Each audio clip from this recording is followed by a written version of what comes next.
I want you to imagine living in a society that is just so utterly crushed by its own government, so completely devoid of hope that young men are literally taking heavy mallets and deliberately smashing their own arms and Oh, legs. yeah.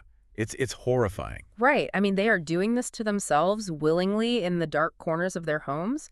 And it's just so they cannot be drafted to work on the state's endless infrastructure projects or, march in its unceasing wars. Yeah, and they even had, like, a really dark, ironic nickname for their shattered limbs, They didn't it? did, yeah. They called them propitious paws and fortunate feet.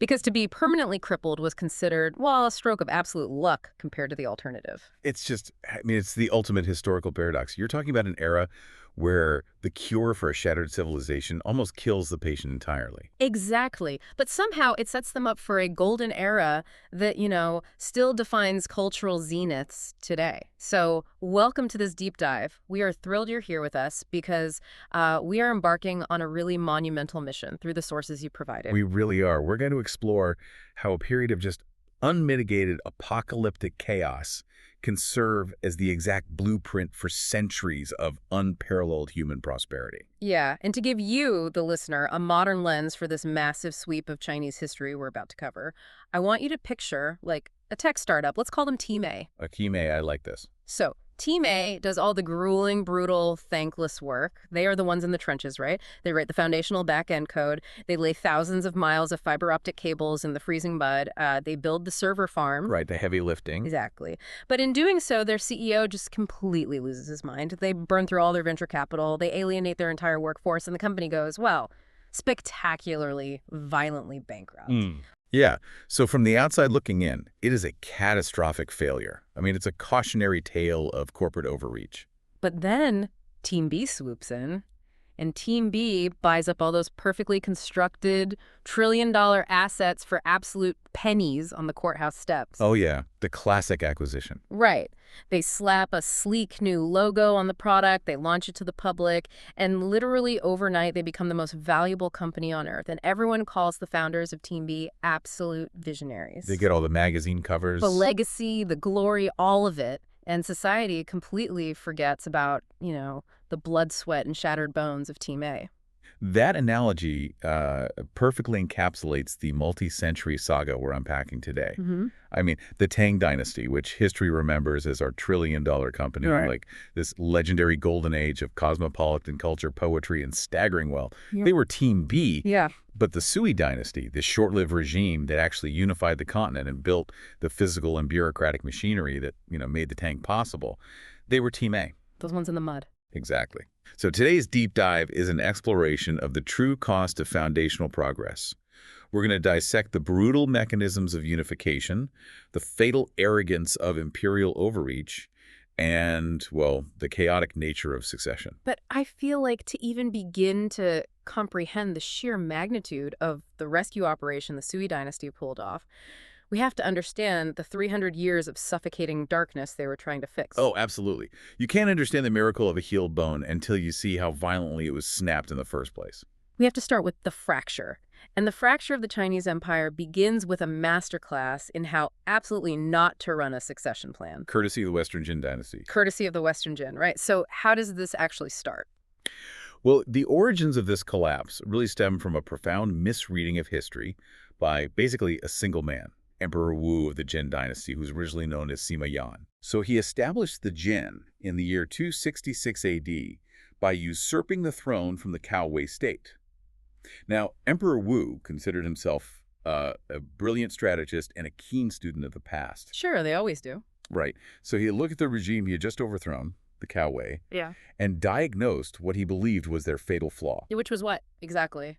Well, the Cao Wei had essentially neutered their own royal family. They were just so terrified of their own relatives rising up against them that they sent all the royal princes away to distant estates. Oh, wow. So they stripped them of their power. Exactly. They stripped them of any real political influence or military command, which meant that when an ambitious outside official decided to stage a military coup, the royal family was entirely defenseless. Because they had no private armies to rally. Right. And the incredible irony here is that the ambitious official who staged that coup against the vulnerable Cao Wei was Emperor Wu's own grandfather, Sima Yi. Oh, man. So he's sitting there knowing exactly how his family got the throne? Yes, so Emperor Wu is sitting on the throne, terrified that another ambitious family will do to him exactly what his family did to the previous dynasty. Paranoia sets in. Exactly. Oh, okay. To prevent this, he decides to completely reverse the Kawa policy.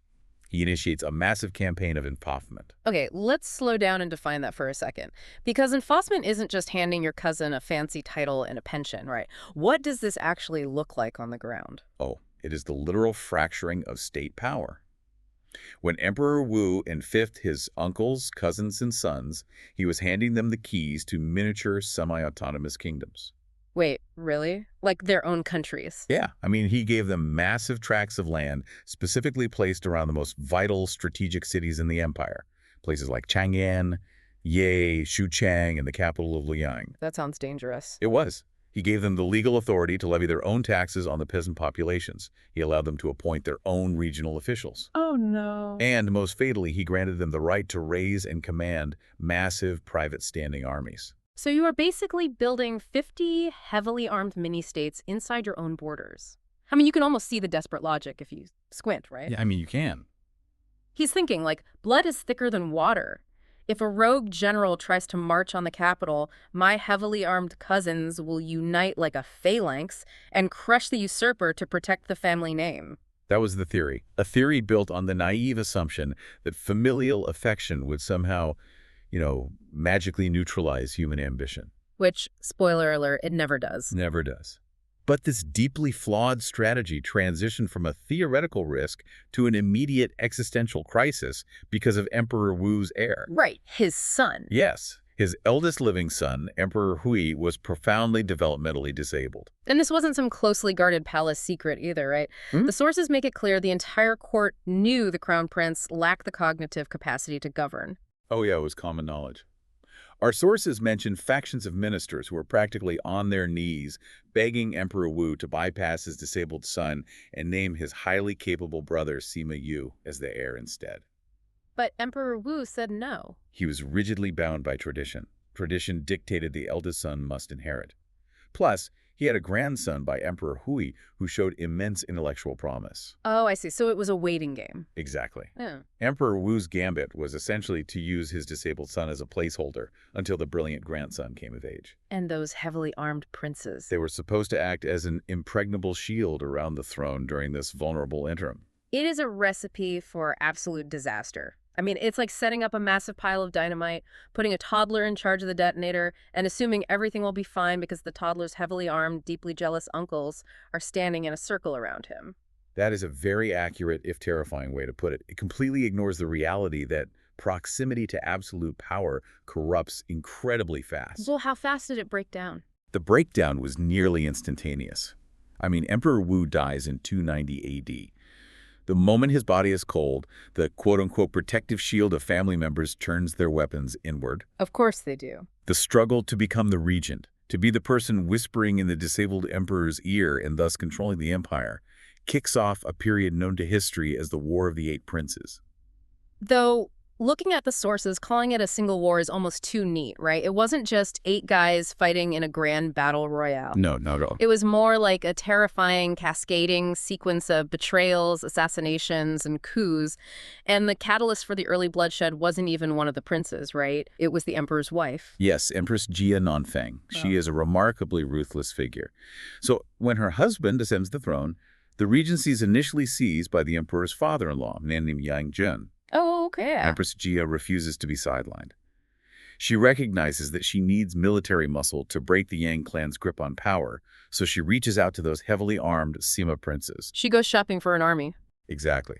And she finds a willing instrument in a volatile 20-year-old prince named Sima Wei, who commands significant forces in the Jing province. So she invites him to the capital, and in 291 AD, they launch a shockingly violent coup. Yeah, it was brutal. They forge imperial edicts, they burn Yang Jun's compound to the ground, they execute him, and they enact familial extermination to the 3rd degree. Wait, to the 3rd degree? Meaning what? Wiping out his extended family so no one is left to seek revenge. Uncles, cousins, everyone. Wow. But the true depths of Empress Jia's cunning are revealed in what happens next, right? Oh, absolutely. So with the Yang clan eliminated, another prince, Sima Liang, steps in as regent. Empress Jia finds him equally inconvenient. Virtually. So she goes back to her attack dog, Sima Wei. She hands him a secret, supposedly imperial edict, ordering him to execute the new regents. Hold on, she gave him a secret edict, just handed it to him in the dark. Pretty much. And Sima Wei, thinking he has the full backing of the throne, marches his troops in and kills them. But then she flips the script. She does. The very next morning, when the court is in an uproar over the murders, Empress Jia publicly acts shocked. No way. She completely disavows the secret edict she handed him the night before. She declares that Sima Wei acted entirely on his own as a rogue traitor. That is ice cold, so she isolates him instantly. Instantly, stripped of his perceived imperial backing, Sima Wei's own forces abandon him. He is captured and publicly beheaded in the eastern market of Luoyang. Wow, he was literally nothing more than a cat's paw. Just a weapon she used to clear her political path before throwing him under the bus. Exactly, and this horrific betrayal set the cultural tone for the entire dynasty. It sent a very clear message, right? There are no rules anymore. If you step into the inner circle, you will likely die. And the violence just snowballs from there. Empress Jia holds on to power for a decade through sheer terror and corruption. But she eventually makes a fatal miscalculation. Which was? She becomes paranoid about the crown prince, who isn't her biological son.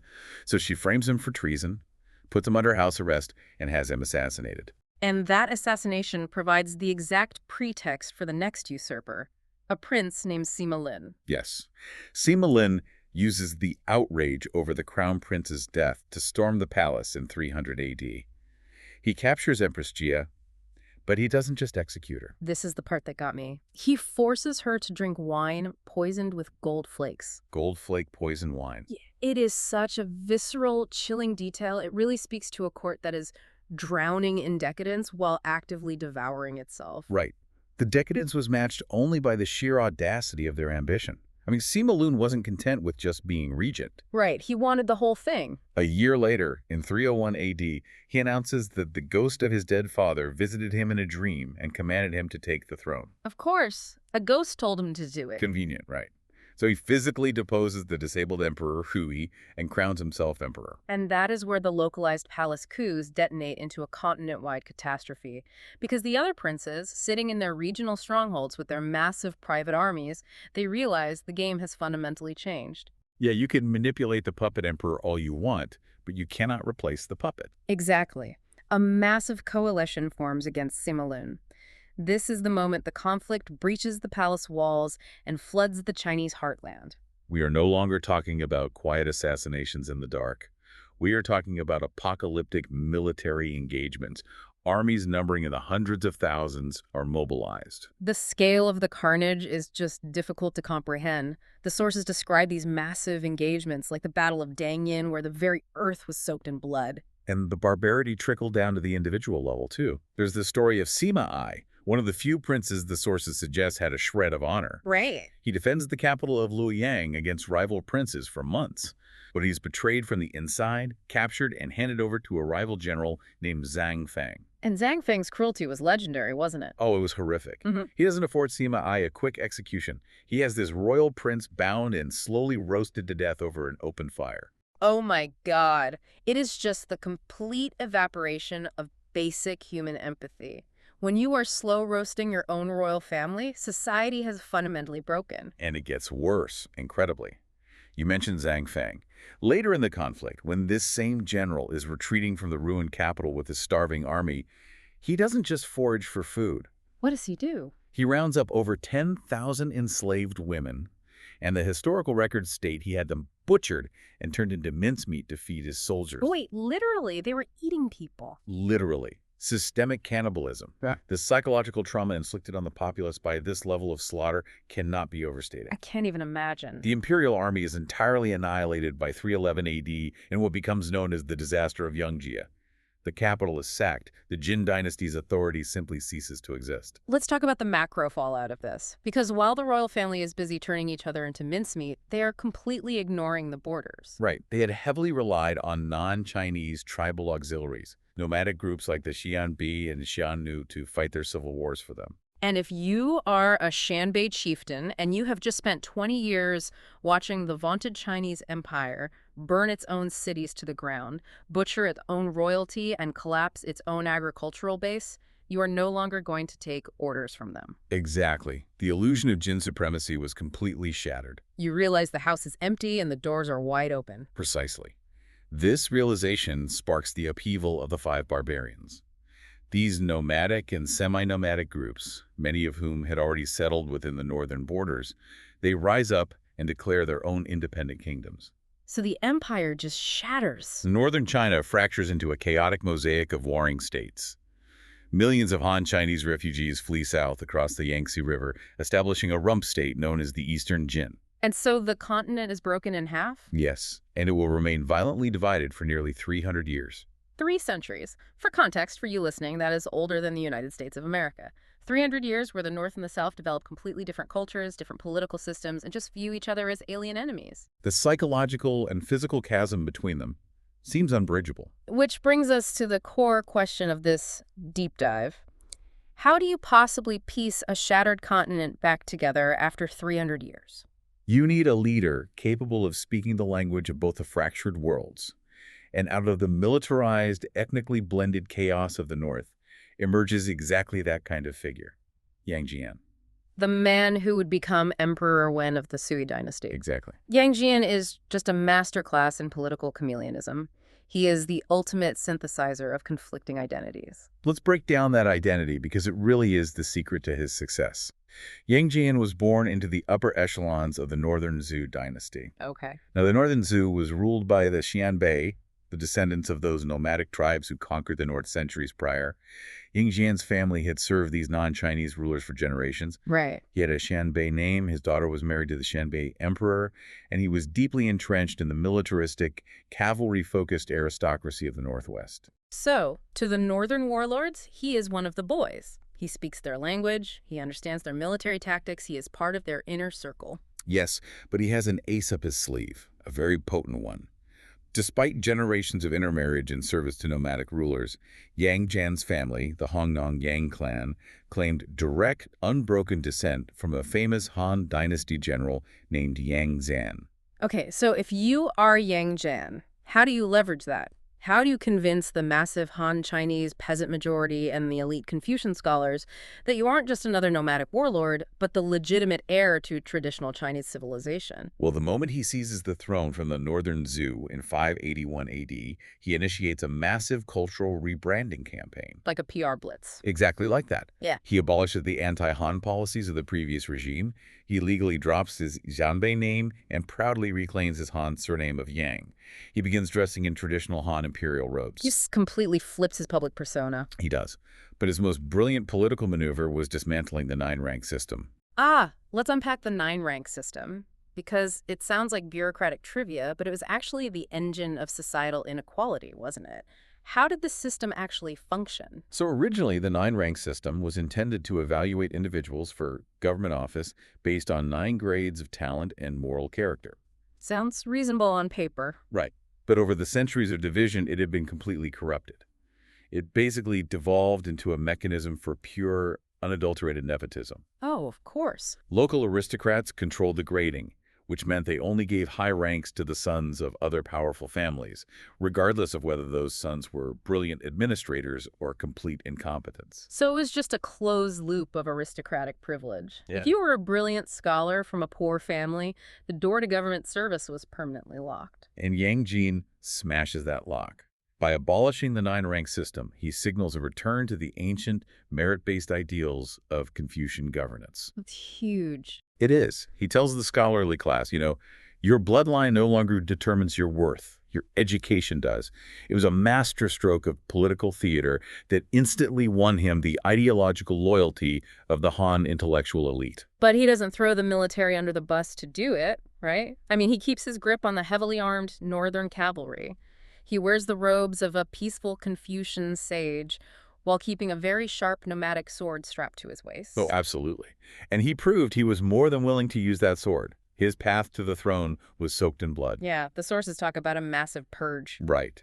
Before declaring his new dynasty, he systematically hunted down and executed 59 royal princes of the Northern Zhou dynasty, just to ensure no one could challenge his legitimacy. 59 princes, it is a staggering level of preemptive violence, and it makes the name he chose for his new dynasty incredibly ironic, doesn't it? The branding of the Sui dynasty is a fascinating linguistic manipulation. So, prior to seizing the throne, Yan Qin's title was the Duke of Su. However, the written Chinese character for that specific Sui implied the concepts of following or loyalty.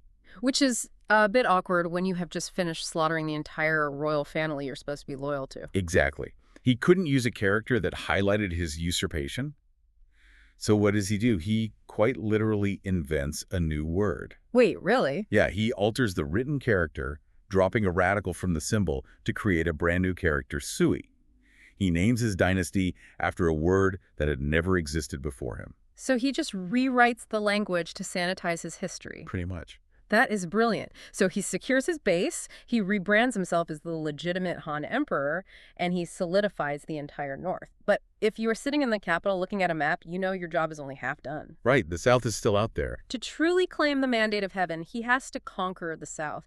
He has to annihilate the rival Chen dynasty sitting across the Yangtze River. And Emperor Wen doesn't just launch a war, he launches a logistical miracle. Tell me about the numbers here, because they are insane. In the winter of 588 AD, he orders a massive amphibious assault across the Yangtze.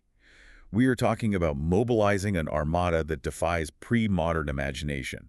He amasses 518,000 troops along the northern bank of the river. Over 500,000 men. In a front that stretches from the mountains of Sichuan all the way east to the ocean. How do you even coordinate 500,000 men on a river in the 6th century? I mean, the sheer terrifying scale of the naval vessels they built is what blew my mind in the sources. We aren't talking about little wooden rafts. No, we are talking about floating fortresses. The Sui vanguard was spearheaded by massive 5-deck flagship vessels. 5 decks. These ships were behemoths, capable of carrying 800 combat troops each, and that's entirely separate from the sailors needed to navigate the vessel. And the weaponry mounted on these things, the sources detail these massive 50-foot-long swinging booms attached to the decks. They operated like giant mechanical arms. Yeah, they were terrifying feats of naval engineering.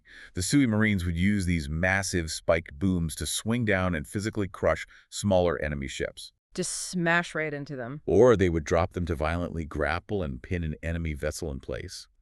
Once the ships were locked together by these iron claws, hundreds of heavily armored Sui shock troops would surge across the booms to execute brutal act and board tactics. Okay, just put yourself in the shoes of a Chen Dynasty sailor for a second. You have grown up believing the northern barbarians are, culturally inferior. And then you look across the Yangtze River through the morning fog and you see 500,000 men and a wall of 5-story wooden castles equipped with giant mechanical tentacles bearing down on you. It is psychological warfare before a single sword is swung. Yeah, I mean, I would just give up. And that's pretty much what happened. The Chen dynasty defenses shattered almost instantly. By the spring of 589 AD, the Sui troops breached the southern capital of Jiankang, which is modern-day Nanjing. Right. They captured the last Chen emperor, hiding in a dry well with 2 of his concubines. Wow, hiding in a well. That's a fall from grace. It is. But Emperor Wen understood that taking the capital wasn't enough. He had to erase the idea of southern independence entirely. So what does he do to the city of Jiankang? I mean, a city that had been the shining beacon of southern culture and wealth for centuries. He orders it razed to the ground. Literally. Literally. He wipes the city off the map, destroying the palaces, the temples, and the defensive walls. And then he enacts a massive forced migration. Oh, wow. He rounds up the Chen royal family, the southern aristocrats, the poets, the musicians, and forcibly escorts them hundreds of miles north to his newly built capital at Chang'an.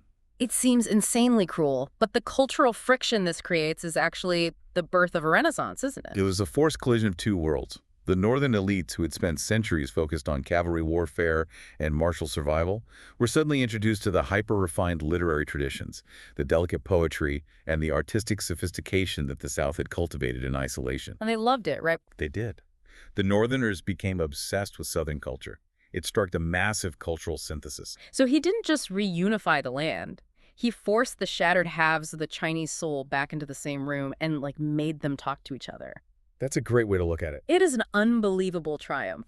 But as we said at the top of the deep dive with our startup analogy, building the prototype is one thing. Scaling the company and running it without burning the whole thing down is where it gets dangerous. Very true. To understand how the Sui attempted to govern this newly unified behemoth, we have to look backward. Because the Sui didn't invent this operational playbook. They inherited it from a ghost. You were talking about the ancient Qin dynasty. And the historical parallels between the Qin and the Sui are so exact it almost feels scripted. The rhymes of history are deafening here. Let's trace the pattern. Over 800 years earlier, in 221 BC, the Qin dynasty achieved the exact same miracle. They unified China after centuries of horrific bloodshed known as the Warring States period. Right, the first real unification. But once the Qin took power, they governed with terrifying, uncompromising brutality. They utilized a philosophy of strict legalism, pushing their population to the absolute physical limit through forced labor to build massive, centralized projects. Like the first iterations of the Great Wall. Exactly. And because they treated their citizens like disposable cogs in a machine, the machine exploded.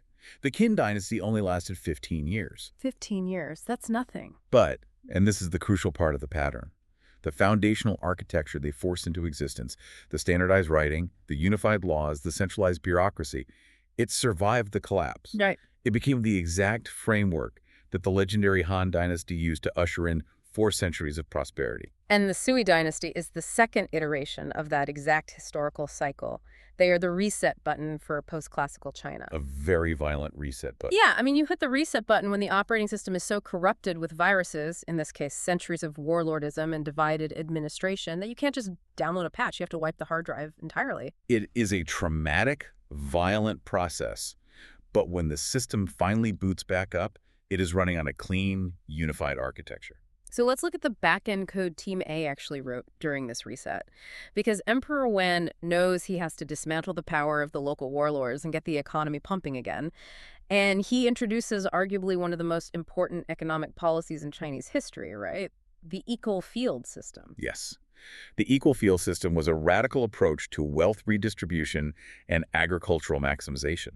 How did it work? Well, during the centuries of chaos, massive tax-evading aristocratic estates had swallowed up the land, leaving millions of peasants as impoverished tenant farmers. Okay, so a massive wealth gap. Emperor Wen looked at this and said, no. All land within the borders of this empire belongs exclusively to the state. Wait, hold on. How do you practically enforce that without computers or a modern IRS? How do they actually survey a continent and distribute dirt to millions of people? It required a bureaucracy of staggering precision. The Sui implemented an aggressive, highly detailed census. Government officials physically surveyed the land and categorized the population based on age, gender, and physical capability. That is a massive undertaking. It really was. The state would then allocate specific, measured plots of land directly to the peasantry. An able-bodied man received a specific acreage. A woman received a smaller allotment. There were even land allocations calculated based on the number of draft animals a family owned. Because an ox meant you could plow more earth. Exactly. But it wasn't a gift, right? It was a lease. Exactly. When the head of the household reached a certain age or died, the bulk of that land reverted back to the state to be redistributed to the next generation. And in exchange for this land, what did the peasant owe the state? They owed the state 3 things: a tax paid in grain, a tax paid in cloth, and most importantly, corvée labor. Corvée labor. That is the unpaid forced labor draft where the government says you owe us 1 month of your life this year to go dig a ditch or build a wall. Yes. It centralized both the food supply and the labor pool directly under the emperor's control, completely bypassing the regional aristocrats. Which is brilliant for centralization. And to manage this unimaginably vast influx of tax grain, the Sui constructed a massive empire-wide network of state granaries. The logistics of these granaries are fascinating because they weren't just big barns, right? They were basically economic weapons. They were the ancient equivalent of the Federal Reserve regulating interest rates. Oh, that's an interesting way to look at it. Yeah, some of these granaries were the size of small cities, capable of holding millions of bushels of grain. They served 2 purposes. First, They ensured that the massive standing armies and the capital cities never went hungry. Right, basic logistics. But secondly, they were a mechanism for price fixing. If a drought hit a province and merchants tried to price gouge the starving peasants, the government would open the doors of the state granaries, flood the local market with cheap grain, and instantly crash the inflated prices. Wow. It is a brilliantly engineered economic machine. And the results speak for themselves, don't they? The empire experienced a massive boom.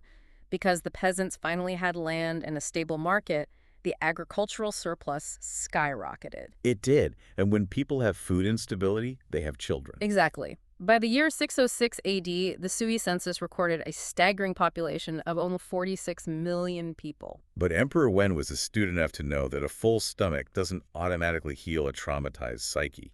He had unified the land physically and economically, but he needed a spiritual glue to bind together millions of people who had spent the last 3 centuries killing each other. And he finds that glue in Buddhism, which is a brilliant pivot because earlier he was playing the traditional Confucian for the scholars, but for the masses he leans heavily into the Buddhist faith. Yeah, Buddhism had permeated Chinese society deeply during the centuries of division. In an era where life was cheap and suffering was ubiquitous, the Buddhist tenets of compassion, karmic merit, and spiritual liberation offered profound solace. It was the one cultural thread that crossed all the fractured borders. So Emperor Wen and his empress officially convert.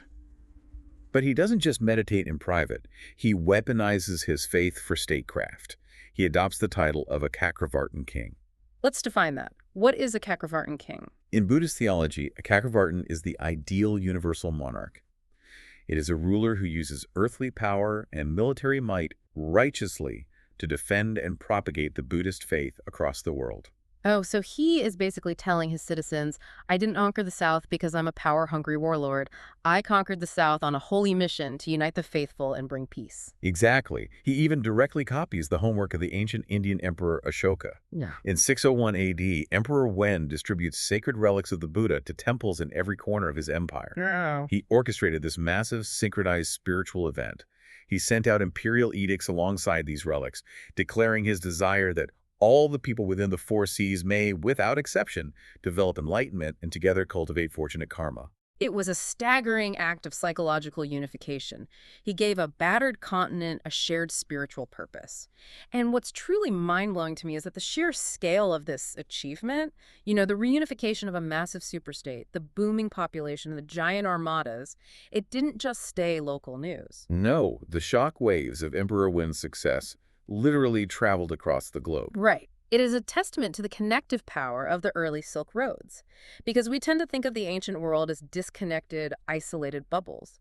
But information, much like silk and spices, traveled from merchant to merchant, from oasis to oasis. It's amazing. The sources mention the 7th century historian from the Byzantine Empire, the eastern half of the Roman Empire, sitting in Constantinople, named Theophylact Simocatta. Okay. And he writes a stunningly accurate summary of what just happened in China, thousands of miles away. Wait, the Romans knew about this. What did he say? Simocatta records that a great unification had occurred in a land he called Tagast, which is a Byzantine derivation of the Turkic word tabhak, used to describe northern China. Okay, that makes sense. He accurately noted that this empire was divided by a massive river, the Yangtze.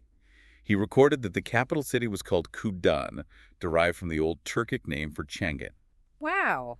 And he explicitly states that the ruler of this vast land was called Tyson, which he translates into Greek as the Son of God. Which is clearly a direct translation of the Chinese imperial title Tianzi, or Son of Heaven.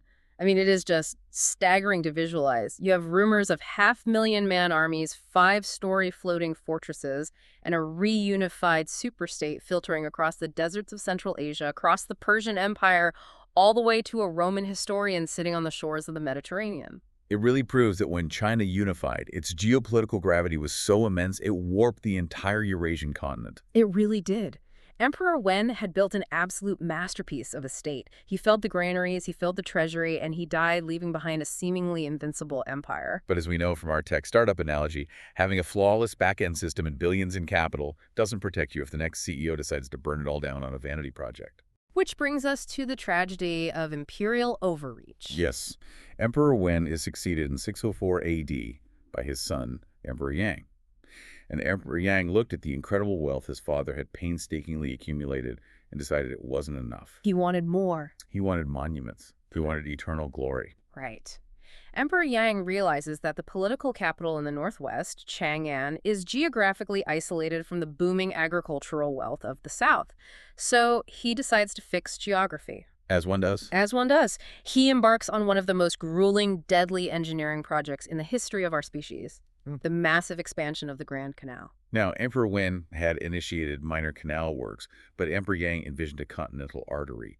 He ordered the excavation of a massive navigable waterway that would link the eastern capital of Luoyang with Chang'an, stretch all the way down to the economic engine of Hangzhou in the deep south, and reach upwards to the militarized northern frontiers near modern Beijing. We have to pause and think about the logistics of this for a second. How do you dig a river across a continent before the invention of dynamite or, steam excavators? You do it with human flesh. God! The Sui government activated the Corvée labor draft on an apocalyptic scale. They forcibly conscripted millions of peasants, men, and in some desperate cases women, were dragged from their farms and forced to dig massive trenches with hand tools and wicker baskets. The human toll is sickening. Millions of people working in freezing mud or blazing heat, fed on starvation rations, dying of dysentery, exhaustion, and disease. And their bodies were often just tossed into the embankments they were building, right? Yes. And we have to hold two contradictory truths in our minds simultaneously when discussing the Grand Canal. Okay, what are they? First, its construction was an atrocity of human rights that traumatized a generation. But second, it was arguably the most vital piece of infrastructure in Chinese history. Because it permanently fused the North and South. Exactly. It allowed millions of tons of grain to flow northward, feeding the capitals and the armies for the next 1,000 years. It was the central vein of the empire. So Team A laid the fiber optic cables in the mud and it killed them. Because Emperor Yang didn't just stop at the canal, he conscripted millions more to rebuild the eastern capital of Luoyang into a shining metropolis. He drafted hundreds of thousands to march into the northern steppes and expand the Great Wall to hold back the Turkic cognates. The populace was being squeezed to the absolute breaking point. The agricultural fields were emptying out because every able-bodied man was either digging a ditch or hauling stone. And it was at this exact moment of extreme vulnerability that Emperor Yang decided he needed military glory. Yes, he set his sights on Goguryeo. Now, Goguryeo was a powerful militarized kingdom located in what is now modern-day Korea and southern Manchuria.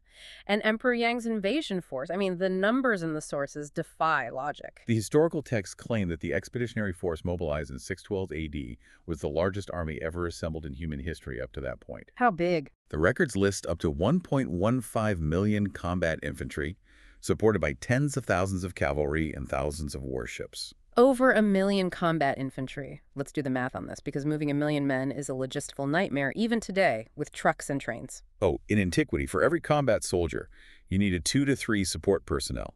The people driving the carts, tending the horses, moving the grain. So we are talking about a mass migration of potentially 3 million humans. Yes. The sources state that the army was so incomprehensibly massive that it took 30 consecutive days for the troops to simply march out of their staging grounds near Shanhaiguan. 30 days of men marching shoulder to shoulder just across the starting line. That is insane. The line of troops stretched for 410 kilometers over 250 miles, snaking across the landscape. But the bigger the army, the harder they fall. What happens when supply lines stretch that far into hostile, freezing Korean territory? The logistics completely collapse. You cannot forage enough food in the Korean peninsula to feed 1 million men. And the soldiers assigned to pull the grain carts were eating the grain before it ever reached the front lines. Because they were starving too. Exactly. The Goguryeo defenders were brilliant.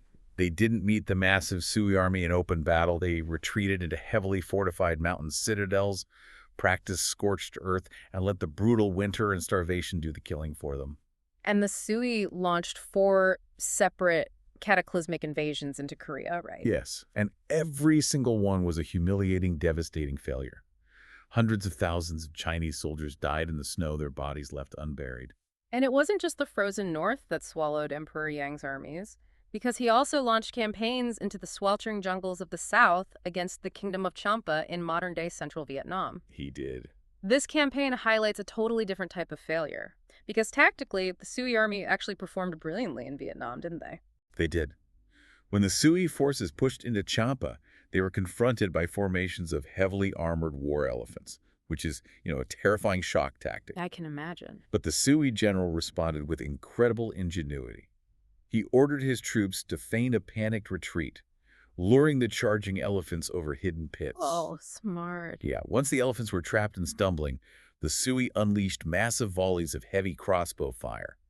The wounded, panicked elephants turned around and trampled their own Champan infantry. It's a spectacular tactical victory, but it didn't win them the war, did it? No, because the environment was infinitely deadlier than the enemy. These northern Chinese farm boys had absolutely zero biological immunity to tropical diseases. Oh, the malaria. Exactly. The army was entirely decimated by malaria and jungle rot. Yeah. It was another massive hemorrhage of life and treasure for a vanity project that yielded zero long-term strategic gain. So you have millions dead digging the canal, millions dead in the snows of Korea, and armies rotting away in the jungles of Vietnam. The pressure on the peasantry was just apocalyptic. And this brings us back to the horrific hook we started this deep dive with, the propitious pause. Right. When you push a society past the boundaries of human endurance, the social contract completely disintegrates. The state had become a machine that consumed human life. And so people opted out in the most brutal way possible. To avoid the draft, peasants resorted to self-mutilation. They deliberately shattered their own limbs, breaking their arms and legs so they would be physically useless to Emperor Yang's recruiters. Calling a broken leg fortunate because it means you won't be marched into a Korean winter to starve to death. If you are a historian looking at the metrics of a society, at what exact moment does monumental state building cross the line into societal suicide? Where is the mathematical breaking point? Well, the breaking point in an agrarian empire is very simple to calculate. It occurs the exact moment the state extracts more labor from the fields than it leaves behind to plant the harvest. Because then there's no food. Exactly. Emperor Yang was obsessed with his monuments and his wars, and he forgot that his empire ran on grain. When the men were all dead in Korea or crippled in their homes, the fields went fallow. The massive state granaries eventually emptied out. And when the people begin to starve, the mandate of heaven is officially lost. Emperor Yang took the unparalleled wealth his father built and basically set it on fire in less than a decade. The overstretched rubber band finally snaps violently. By the year 618 AD, the Sui dynasty is in total freefall. Peasant rebellions erupt across the starving countryside. And the regional governors, the very men appointed to maintain order, realize the emperor is doomed and begin declaring their own independent fiefdoms. So what does Emperor Yang do? He abandons the north. He flees down his precious Grand Canal to the southern city of Jiangdu. But he cannot outrun the consequences of his cruelty. Right. In 618 AD, a mutiny is staged by his own elite guards, led by members of the Yuan clan. They corner the emperor in his palace and strangle him to death with a silken scarf. The Sui dynasty, the miracle regime that ended 300 years of division and built the architectural wonders of the age, is extinguished after just 37 years. A spectacular, flaming bankruptcy for Team A. But here is the magnificent twist of this historical era. While the CEO was murdered and the company name was erased, the back-end code they wrote was utterly flawless. The physical infrastructure they bled to build was still sitting there, waiting for someone to turn the key. Yes. The tragedy of the Sui is the triumph of the Tang. While the South was descending into chaos, a powerful aristocrat in the North named Li Yuan, a man who had ironically served as a general under the Sui, launched a calculated uprising. He saw the opportunity. He did. He marched on the capital of Chang'an, captured it, and established a brand new regime, the Tang dynasty, declaring himself Emperor Gaozu.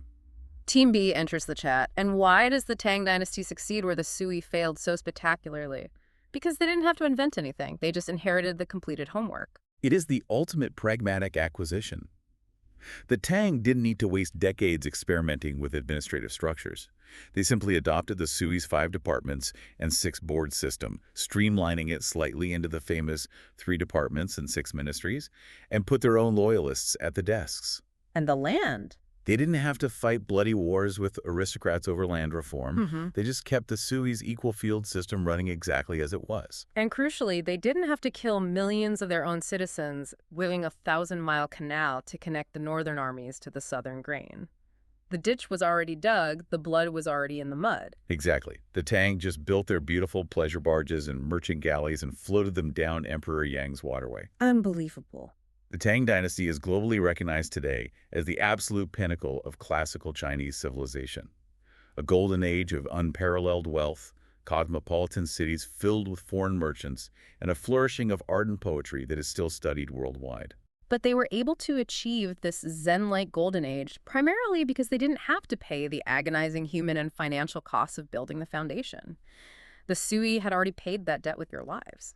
It is a profoundly sobering realization, especially when we apply it to our modern world. When we look around today and see massive successes, whether it's an unprecedented technological breakthrough, a wildly profitable mega corporation, or a period of immense geopolitical stability, we are so incredibly quick to heap praise on the Tang. We do. We worship the visionary CEO who crossed the finish line, the charismatic politician who cut the ribbon. But we almost always suffer from collective amnesia regarding Sui. We forget the nameless engineers who burned out working 100-hour weeks. We forget the generations who endured the chaotic, painful division. We forget the people who actually built the road, but whose bones broke before they ever got the chance to walk on it. It is the brutal, hidden equation of human progress. History demands both the visionary architect who takes the credit and the tragic, forgotten laborer who pays the price. Which brings us to a final, slightly uncomfortable thought for you to carry into your day. Yes, we have spent this deep dive exploring the inherently cyclical nature of history. We've seen the fracture of the Jin, the brutal, traumatic consolidation of the Sui, and the resulting golden age of the Tang. I want you to look critically at the era you are living in right now. Oh, this is a tough question. Are we currently in a period of chaotic division, enduring the painful, agonizing friction of building new societal infrastructure? Are we, in essence, living in a modern Sui era, doing the thankless work for a future we won't see? All right. Or are we coasting on the massive infrastructural and institutional investments made by our grandparents? Are we living in a Tang era, happily floating down a canal someone else bled to dig, completely unaware that the cycle is about to reset? And the truly difficult question is, how can you possibly tell which era you are in while you are trapped inside of it? Wow, that is definitely something to chew on the next time you marvel at a modern technological wonder. Thank you so much for joining us on this deep dive into these incredible sources today. We deeply appreciate your curiosity and your willingness to not just memorize the facts, but to relentlessly question the why and the how behind the rise and fall of empires. Until next time, keep diving deep.